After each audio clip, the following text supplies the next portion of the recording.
이 시간 하나님의 말씀 함께 보겠습니다. 오늘 우리에게 주신 하나님의 말씀 마태복음 15장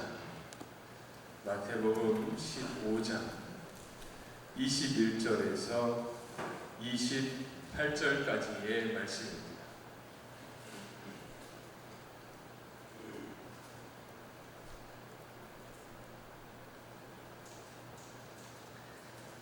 마태복음 15장 21절에서 28절까지의 말씀 제가 봉독하겠습니다. 예수께서 거기서 나아가사 두로와 시돈 지방으로 들어가시니 가나안 여자 하나가 그 지경에서 나와서 소리질러 이르되 주 다윗의 자손이여 나를 불쌍히 여기소서. 내 딸이 흉악하게 귀신 들렸나이다 하되 예수는 한 말씀도 대답하지 아니하시니 제자들이 와서 청하여 말하되 그 여자가 우리 뒤에서 소리를 지르오니 그를 보내소서. 예수께서 대답하여 이르시되 나는 이스라엘의 집에 잃어버린 양 외에는 다른 데로 보내심을 받지 아니하였노라 하시니 여자가 와서 예수께 절하며 이르되 주여 저를 도우소서. 대답하여 이르시되 자녀의 떡을 취하여 개들에게 던짐이 마땅하지 아니하니라. 여자가 이르되 주여 올소이다 하면 개들도 제 주인의 상에서 떨어지는 부스러기를 먹나이다 하니 이에 예수께서 대답하여 이르시되 여자여 내 믿음이 크도다. 내 소원대로 되리라 하시니 그때로부터 그의 딸이 나으니라. 아멘. 우리가 지지난주부터 복음을 받아들이라 라는 제목으로 함께 말씀의 은혜를 나누고 있습니다. 오늘은 세 번째 시간으로 복음을 받아들이는 것에 대해서 함께 오늘 본문을 통해서 은혜를 나누려고 합니다. 먼저 오늘 본문의 말씀, 등장하는 사건에 대해서 살펴보겠습니다. 예수님께서 제자들과 함께 두로와 시돈 지방으로 복음을 전하러 가십니다. 그런데 길에서 어느 가나안 여인이 예수님의 뒤에서 소리를 지르기 시작합니다. 소리를 지르는 이유는 자신의 딸이 귀신 들렸기 때문입니다. 예수님으로부터 치유를 얻기 위해서 예수님을 향하여 소리 지르며 나를 불쌍히 여겨달라고 따라오기 시작합니다. 그런데 예수님께서 뻔히 그 소리가 다 들리심에도 불구하고 아무런 반응도 하지 않으시는 것입니다. 참 이상한 것이 우리 예수님은 어때요? 길거리에서 구걸하던 장님이 되었건 아니면 백부장이 되었건 그 누가 되었든지 예수님을 향해 간구하고 소리치면 예수님께서 어때요? 외면하지 않으시고 그 간구를 들어주시고 또 기적을 베풀어 주시는 분이 예수님이십니다. 그런데 이상하게 이 여인에게 있어서는 예수님께서 아무런 반응도 하지 않으십니다. 이 모습이 누구에게도 이상해 보였냐? 제자들에게도 이상해 보이는 거예요. 이상한, 예수님 분명히 이 소리가 들릴 텐데 왜 아무런 반응도 하지 않으시나? 그래서 제자들이 뭐라고 합니까? 본문 23절에 보니까 예수는 한 말씀도 대답지 아니하시니 제자들이 와서 청하여 말하되 그 여자가 우리 뒤에서 소리를 지르오니 보내소서. 제자들이 예수님께 한 여자가 자꾸 우리 뒤에서 소리를 지르니 좀 보내소서. 여기서 보내소서라는 것은 예수님 저 여자 빨리 치료하셔서 저 여자가 뭘 원하는지 들으시고 빨리 치료해 주셔서 그 여자를 좀 보내달라는 그러한 간구를 합니다. 그래서 예수님께서 제자들에게 아주 냉정하게 말씀하세요. 24절에 보니까 예수께서 대답하여 가라사대 나는 이스라엘의 집에 잃어버린 양 외에는 다른 데로 보내심을 받지 아니하였노라. 이것은 뭘 말이에요? 저 여인은 어느 여인이? 가나안 여인, 즉 이방 여인. 나는 유대인을 위해서 온 것이지 저는 이방 여인을 위해서 온 것이 아니다. 즉 뭐예요? 예수님께서 저 여자의 간구를 들으실 마음이 없더라는 거예요. 그러면 정말 예수님께서 오직 유대인들만을 위해서 이 땅에 오신 것일까요? 이방인들의 간구를 전혀 외면하시는 분이실까요? 아니십니다. 예수님의 속마음은 달랐어요. 예수님께서 이토록 모질게 대하시는 것은 무엇 때문이냐? 바로 이 여인의 믿음을 시험하시기 위해서. 드디어 여인이 가까이 와서 예수님께 자신에 대한 이야기를 합니다. 나의 딸이 더러운 귀신에 들려서 지금 어려움 가운데 있으니 예수님 꼭 고쳐달라는 그런 간구를 하게 됩니다. 그래서 예수님께서 이 여인에게 더 강하게 말씀하세요. 26절에 보니까 대답하여 가라사대 자녀의 떡을 취하여 개들에게 던짐이 마땅치 아니하니라. 갑자기 예수님께서 식탁에 대한 비유를 하시면서 식탁에서 자녀에게 줄 떡을 개들에게 던짐이 마땅하지 않다. 여기서 자녀는 누구예요? 자녀는 유대인이고 개는 누구예요? 개는 이방인들을 말하는 거예요. 즉 이 여인을 보고 뭐라는 거예요? 너는 개다라는 거예요. 개. 어찌 개에게 자녀에게 줄 떡을 줄 수 있냐? 이것은 얼마나 상처가 될 말인지 모릅니다. 얼마나 상처가 되겠어요? 당장 시험 들 만한 말이에요. 아니 예수님은 그런 분인지 몰랐어요. 아니 어떻게 개라고 말할 수 있습니까? 그리고 시험 들어 돌아갔을 수도 있어요. 우리도 아마 이 상황이었으면 아마 다 시험 들어 돌아갔을 거예요. 그런데 이 여인은요, 예수님을 아주 지혜롭게 설득하기 시작합니다. 본문 27절에 여자가 가로되 주여 올소이다마는 개들도 제 주인의 상에서 떨어지는 부스러기를 먹나이다. 이것은 뭐예요? 맞습니다. 예수님 나 개 맞습니다. 개로 인정하셔도 괜찮습니다.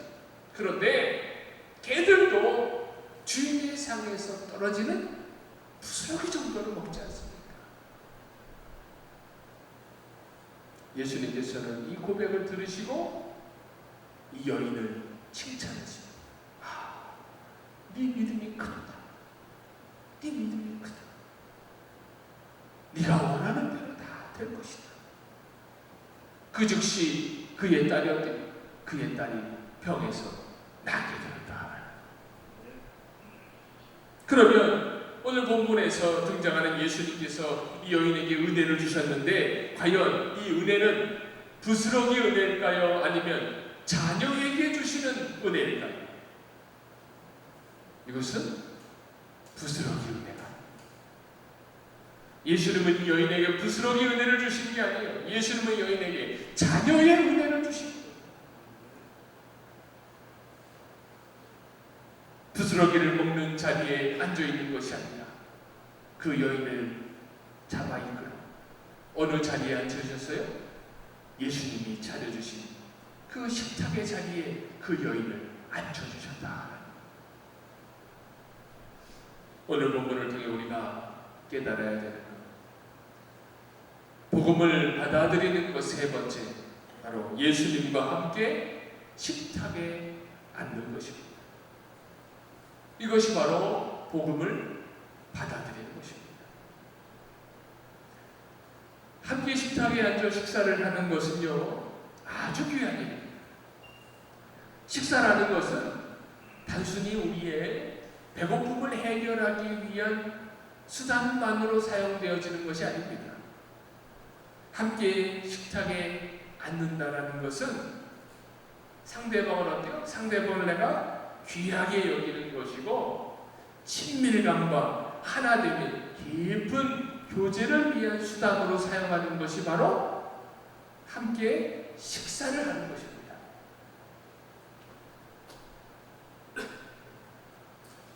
그래서 우리는 어때요? 그래서 우리는 아무나나 식사 약속을 잡지 않습니다.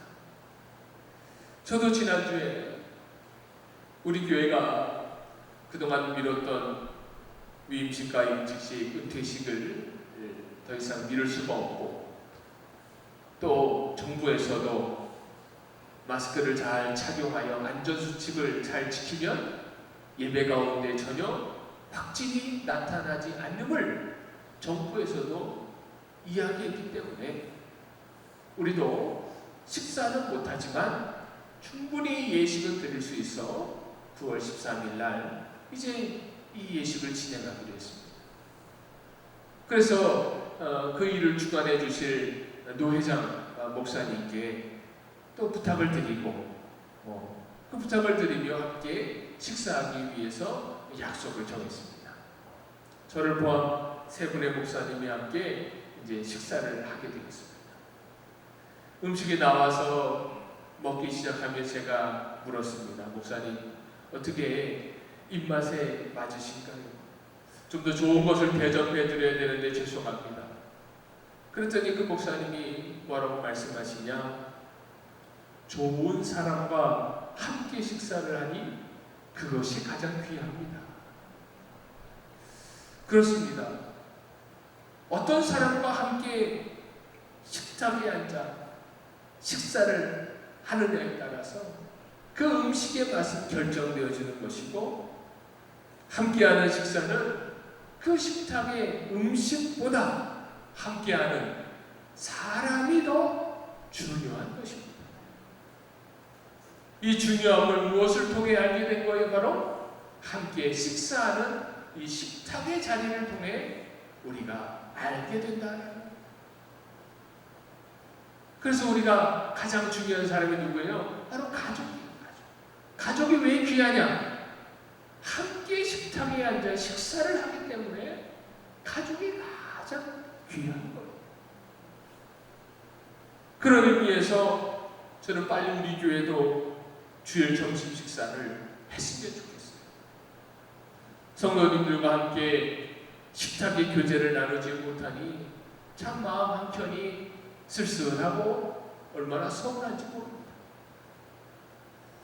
그렇습니다. 우리가 예수님의 복음을 받아들인다는 것은 바로 귀하신 예수님과 함께 식탁의 교제를 나누며 그 안에서 예수님의 귀함을 또 예수님이 우리에게 허락하신 그 복음의 귀함을 깨닫는 귀하고 복된 자리가 되는 줄로 믿습니다. 그런데 이렇게 복음을 받아들임으로 예수님과 함께 식탁의 교제를 나누어야 되는데 그렇지 못하고 이 식탁의 교제를 부담스러워하는 경우가 있습니다. 예수님과 가까워지는 게 부담이 되는 경우가 있어요. 너무 가까워지면 내 신앙이 너무 뜨거워지면 어떡하나.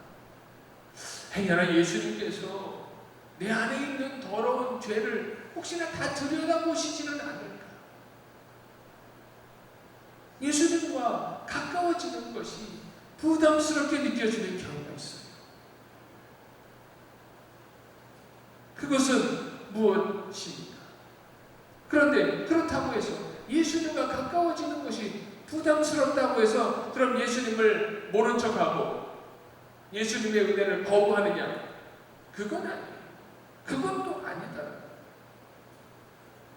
예수님을 통해서 은혜 받는 것은 또 어때요? 그것은 또 우리가 좋아해요. 담임 목사와 함께 식사하는 게 부담스럽게 느껴지는 분들도 있을 거예요. 목사님 너무 식사하면 목사님이 갑자기 왜 새벽기도 안 나와요? 기도하고 있습니까? 그런 거 물어보시면 어떡해요? 아이고, 예수님이 괜히 내가 말하기 좀 부끄러운 거 그런 거 막 물어보시면 아이고 어떡하나 민망합니다. 그렇다고 해서 그런 목사님을 싫어하냐? 그건 아니에요. 목사님이 해주는 기도를 싫어하냐? 그것도 아니에요. 목사님이 해주는 축복 기도는 또 바라고 좋아. 예수님을 향해서도 마찬가지예요. 예수님과 가까이 너무 가까워지는 것은 부담스러운데 예수님이 주신 은혜는 또 바라고 소망할 때가 있어요. 그런데 그게 뭐냐? 그게 바로 부스러기예요. 부스러기. 예수님께서 식탁에서 준비하신 그 은혜를 직접 받아 먹어야 되는데 그것은 부담스러워요. 그러니 그저 식탁에 떨어진 부스러기 은혜만을 바라는 경우가 있다는 것입니다. 그럼 이 부스러기 은혜가 무엇이냐? 바로 덤으로 묻어가며 받으려는 은혜입니다. 지난 주일 저희 아버지 생신이라 오랜만에 가족들이 저녁에 모여서 예배를 드리고 함께 식사를 했습니다.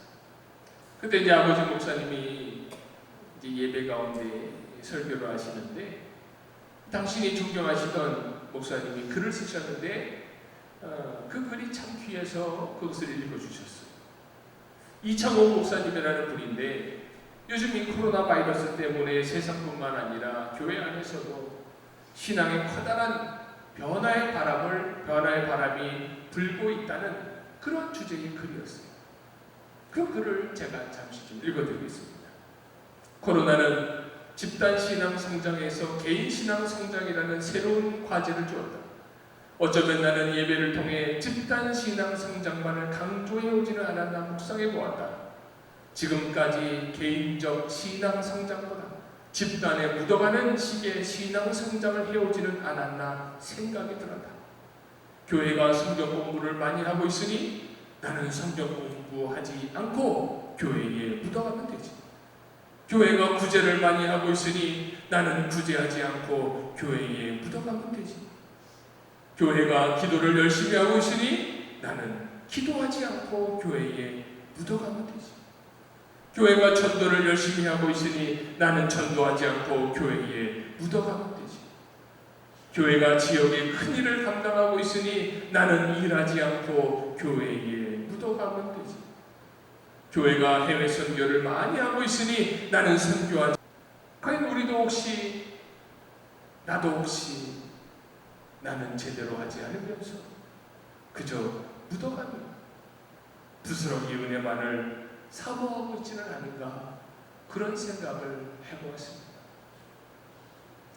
우리는 반드시 스스로 고민해야 합니다.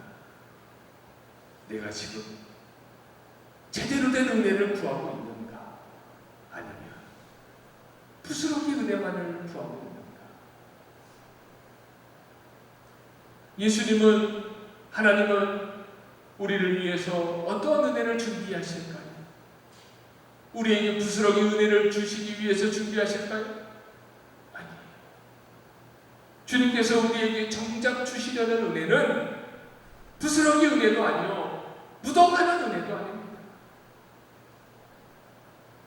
부스러기 은혜, 묻어가는 은혜는 무엇이 없냐? 능력이 없습니다. 그 순간에는 내가 뭔가 은혜를 받은 것 같아요. 우리 교회가 선교를 많이 해요. 그걸 보고 우리 교회 선교를 많이 하네? 그것이 내가 한 것처럼 느껴지고 내가 은혜가 되는 것 같아요. 우리 교회 새벽 기도에 성도들이 많이 나와서 기도한대. 우리 교회 기도하는 교회야. 내가 은혜를 받은 것 같아요. 그렇게 따지면 대형 교회 나가는 성도들은 아무도 시험 당하지 않을까요? 그렇지 않다. 제 주변에도요, 교회도 나오지 않고 믿음이 없는 친구들이 있어요. 그 친구들과 가끔 연락하면 기도 요청을 합니다. 자기 어려운 삶의 어떤 문제를 이야기하면서 뭐 하냐? 목사가 그래도 기도하면 그래도 뭔가 좀 이루어지지 않을까? 그런 기대심으로 기도 요청을 해요. 그런데 만약에 정말로 그 문제가 해결되었어요? 그러면 그 기도 요청한 사람이 목사가 기도해서 하나님이 역사하셨구나. 그럼 나도 하나님을 믿어야 되겠다. 그렇게 결단하고 나오면 참 좋겠지만 그럴 가능성은 아주 희박하다.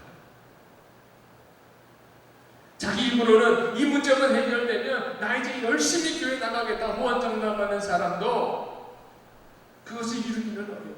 심지어는 그 문제가 죽음의 문턱에서 다시 살아남을 경험해도 그래도 어때요? 그래도 이전처럼 또 세상으로 나아가는 경우가 허다하다. 이런 은혜는요, 능력이 없어요. 왜요? 부스러기예요. 남에게 묻어가려는 은혜. 이 은혜를 통해 진정한 구원의 능력은 경험하지를 못한다라는 것입니다. 자기는 기도도 안 하며 다른 사람의 기도에 묻어가려는 것, 자기는 신앙생활 안 하면서 다른 사람의 신앙에 묻어가려는 것, 이것은요 온전한 은혜가 아닙니다. 부스러기 은혜. 여러분, 부스러기 아무리 주워 먹어봤자 배 불러요 안 불러요? 배 안 부릅니다. 그 부스러기 아무리 주워 먹어봐요 배 부르나? 전혀 배부르지 않아요. 심지어는 그 미미한 맛만 보기 때문에 뭐만 더해져요? 허기만 더해지는 거예요. 허기만. 그래서 뭐라 그래요? 아니, 입맛만 버려. 이거 먹을 거면 뭐하라고? 입맛만 버려. 시편 81편 16절에 보면 또 내가 기름진 밀을 그들에게 먹이며 반석에서 나오는 꿀로 너를 만족하게 하리라 하셨도다. 아멘. 하나님이 우리에게 주시는 은혜는요, 우리에게 만족함을 주시는 은혜. 하나님은요, 부스러기 같은 그런 은혜를 주시는 분이 아니에요. 이스라엘 백성이 광야에서요, 하나님이 주시는 은혜를 경험합니다. 그 은혜는 뭐냐? 반석에서 나오는 물을 마시고요, 하늘에서 내리는 만나와 메추라기를 먹습니다. 그런데 그 물과 만나와 메추라기 하나님께서 얼마나 부어주셨을까요? 얼마나 부어주셨을까요? 60만 대군이, 장족만 60만인 그 어마어마한 사람을 먹이시는데, 반석에서 물을 내시는데 샘물처럼 졸졸졸졸졸 나오는 물로 주시면 그 60만 120만의 인구가 그 물을 마실 수 있을까요? 목 죽이지도 못해요. 그래서 성경에 보면 뭐라고 나오냐? 그 반석의 물이 강을 이루었다 그래요. 강을 이루었다. 그냥 졸졸졸졸 나오는 게 아니에요. 하나님께서 반석을 치게하시는 그 반석에서 물이요, 강을 이룰 정도의 물이 흘러나왔다는 거예요. 주님께서 만나와 메추라기를 주시는데요, 그 양이 어마어마하다는 거예요. 그래서 뭐라 그래요? 너희들이 먹고 싶은 만큼 마음껏 가져와서 먹어요. 마음껏. 우리 하나님은 부스러기 은혜를 주시는 분이야. 주셨다 하면 우리에게 만족할 수 있도록 우리에게 베풀어 주시는 줄로 믿습니다. 그러면 우리가 어떻게 해야 돼요? 이 식탁에 이 음식을 먹기 위해서는 어떻게 해야 됩니까? 그 식탁에 내가 앉아야 되는 거예요. 앉아야죠. 식당에서 그냥 주변만 어슬렁어슬렁 거리면은 제대로 된 식탁의 은혜를 경험할 수가 없어요. 그 식탁에 앉아야 돼요. 이것이 바로 무엇이냐? 믿음의 행동이에요. 믿음의 행동. 기도하는 자리에 머뭇거리는 것이 아니라 기도의 자리에 내가 앉아야 돼요. 예배의 자리에 머뭇거리는 것이 아니라 내가 예배의 자리에 가서 앉아야 돼요. 전도의 자리에서 머뭇거리는 것이 아니라 전도의 자리에 내가 앉아야 되는 거예요. 말씀을 행하는 자리에 머뭇거리는 것이 아니라 그 행함의 자리에 내가 직접 앉아야 된다는 거예요. 야고보서 2장 18절에 보면 우리 같이 한번 읽어보겠습니다. 야고보서 2장 18절 같이 읽어봅니다. 어떤 사람은 말하기를 너는 믿음이 있고 나는 행함이 있으니 행함이 없는 내 믿음을 내게 보이라. 나는 행함으로 내 믿음을 내게 보이리라 하리라. 아멘. 우리는 무엇으로 보여야 돼요? 나의 행함으로 보여야 되는 거예요. 무엇을요? 믿음을. 행함으로 보여야 돼요. 식탁에 앉는 거, 내가 가서 앉아야 되는 거예요. 내가 가서 앉아서 그 식탁에 앉아야지만 그 음식을 내가 먹을 수 있다는 것입니다. 그러면 그 식탁의 은혜가 무엇일까? 그 식탁의 은혜는 바로 하나님께서 우리에게 예수님을 통해 허락하신 새 언약, 구원의 은혜가 바로 그 식탁의 은혜다라는 것입니다.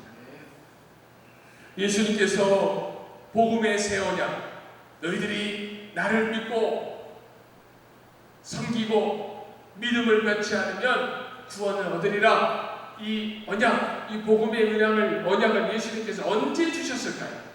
언제 주셨느냐? 바로 식탁의 자리에서 주셨어요. 식탁의 자리. 예수님께서 잡히시기 전날 예수님 제자들과 함께 마지막 6월절 만찬을 나누십니다. 그때 예수님께서 떡과 포도주를 가지고 축사하시며 새 언약의 은혜를 베풀어 주셨어요. 누가복음 22장 19절 20절 보시면 또 떡을 가져 감사기도 하시고 떼어 그들에게 주시며 이르시되 이것은 너희를 위하여 주는 내 몸이라. 너희가 이것을 행하여 나를 기념하라 하시고 저녁 먹은 후에 잔도 그와 같이 하여 이르시되 이 잔은 내 피로 세운 새 언약이니 곧 너희를 위하여 붓는 것이라. 아멘. 이 새 언약의 은혜 어디서 주셨어요? 식탁에서 주신 식탁에서. 우리는 이 새 언약의 은혜를, 이 복음을 우리가 받아들이는 믿음의 행동을 하는 귀한 복된 성도의 삶을 살아야 될 줄로 믿습니다. 이 새 언약과 이 복음은요, 누구를 위해서 준비하시고 예비하신 것이냐? 바로 나를 위해서 준비하신 것. 누구를 위해서요? 자신의 가르침을 해봅시다. 나를 위해서. 식탁을 다른 사람을 위해서 준비하신 것이 아니에요. 나를 위해서 준비하신 거예요. 나를 위해서. 예수님의 삶과 피를 그 식탁에 얹어 놓으시며 우리에게 허락하시는데, 그것은 누굴 위해서 허락하셨느냐? 나를 위해서 허락하셨어요. 나 때문에 예수님의 살이 찢기시고 나 때문에 예수님의 피를 흘리시고. 제가 지난번에도 말씀드렸는데, 저는 천국에 가는 환상의 꿈을 몇 번 꾸었어요. 그 꿈 중에 하나는, 꿈에서 어느 하얀 옷을 입은 분을 만났어요. 그분이 저를 어딜 데리고 가는 거예요. 뒤따라갔어요. 그런데 저 큰 두 기둥이 서 있는 문을 지나는 거예요. 그래서 그 안에 같이 들어가 봤어요. 그랬더니 그 안에 끝이 보이지 않는 식탁이 있는 거예요. 끝이 보이지 않는 식탁. 그 위에는 이 세상에서 볼 수 없는 어마어마한 삶의 진미들이 가득 차려져 있는 거예요. 이 식탁에. 와, 보기만 해도 너무 먹음직스러워요. 그래서 그 사람한테 물어봤어요. 아니, 이 식탁이 누구를 위해서 이렇게 차려진 것입니까? 그랬더니 그분이 하는 말이, 당신을 위해서, 너를 위해서 차려진 것이다. 그리고 꿈이 깼어요. 좀 몇 점 먹은 다음에 깼어야 되는데 한 점도 못 먹고 깼어요. 아이, 얼마나 아쉬운지. 아마 천국에 가면 먹을 수 있을 것 같아요.